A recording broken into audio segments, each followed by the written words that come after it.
Comment allier une passion à une noble action? Sur l'initiative de deux amoureux du vélo que sont Guy Michaeli et Bernard Micas, l'association Les Vélos de l'Espoir a vu le jour en 2003. Elle a pour but de récolter des fonds pour aider la recherche médicale luttant contre les maladies génétiques et orphelines. Pour cela, Les Vélos de l'Espoir se sont fixé le challenge d'organiser des manifestations cyclistes pour sensibiliser le public envers ces terribles maladies.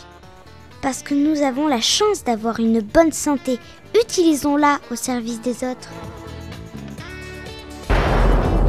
La veille du départ de Bordeaux, la présentation de l'épreuve Bordeaux-La-Mongie se tenait au Kyriade Prestige de Mérignac, et ce, avant que le professeur Lacombe, responsable du service de recherche génétique au CHU de Bordeaux, ne préside le premier colloque d'information sur les maladies génétiques orphelines. Marius Trésor, Éric Bédoué et Pierrot Labatte des Girondins de Bordeaux s'étaient joints à nous pour soutenir notre cause. La première étape partait le vendredi 20 août de l'hôtel de ville de Bordeaux en direction de Mont-de-Marsan. Au programme du jour, la traversée des longues lignes droites de la forêt des Landes de Gascogne. Après l'arrivée de cette première étape, un second colloque se tenait à Mont-de-Marsan, présidé par les docteurs Goisé et Toussaint, du service du professeur Lacombe. Nous avions le plaisir d'accueillir l'ancien grand champion cycliste André Darrigade, venu nous témoigner son soutien.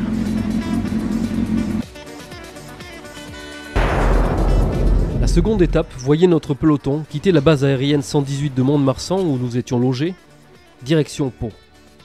Au programme du jour, la traversée du sud des Landes et les nombreuses côtes de la Chalosse.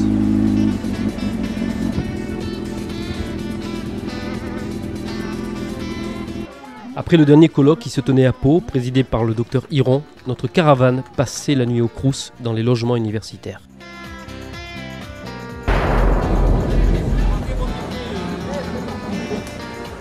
Le dimanche 22 août, nous quittions la cité du roi Henri IV pour la station pyrénéenne de la Mongie, terme de cette troisième étape.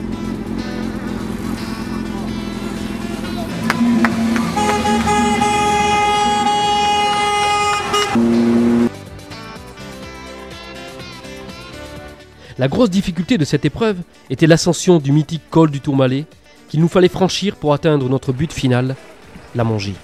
En gravissant le Tourmalet, les 20 cyclos volontaires de cette rando du cœur réussissaient l'exploit personnel d'aller jusqu'au bout, de donner toute leur force pour combattre les maladies orphelines. Jamais notre slogan n'aura été aussi vrai. Parce que nous avons la chance d'avoir une bonne santé, utilisons-la au service des autres.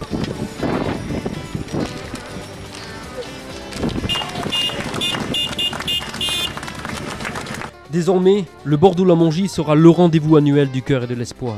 Cette manifestation cyclotouriste sera la classique des vélos de l'espoir.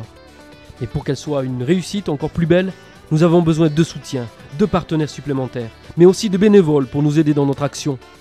Si celle-ci vous sensibilise, alors rejoignez-nous dès maintenant. Bienvenue au Vélo de l'Espoir.